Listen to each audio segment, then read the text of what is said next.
Welche Vorwahl hat die Schweiz? Plus 41. Wie heisst die grösste Stadt der Schweiz? Zürich? Nein, Genf. Wallis. Stadt. Das ist ein Kanton. Bellinzona. Nein, das ist verdammt klein.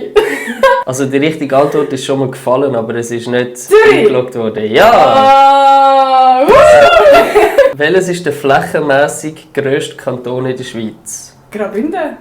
Ja. Ja! Ja. Wie viele Einwohner zählt die Schweiz? 7,9 Millionen. Nein, Nein, warte. 8,1.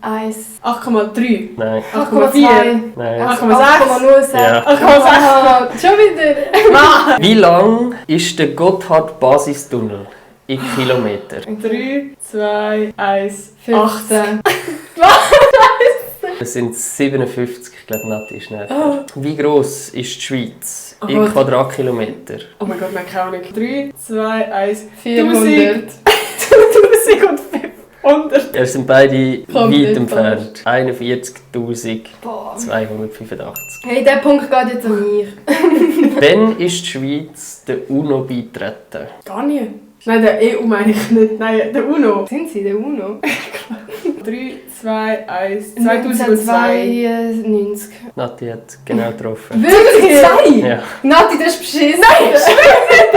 Wie haben die Schweizer geheissen zur Zeit von Julius Caesar 58 vor Christus? Helvetianer. Urche. Du bist näher dran gewesen. Helvetianer. Helvetier. Ja, Helvetier. Wow. Wer war besser gewesen? Ja, du. Kannst du jetzt noch schlafen heute Abend? Lass mich.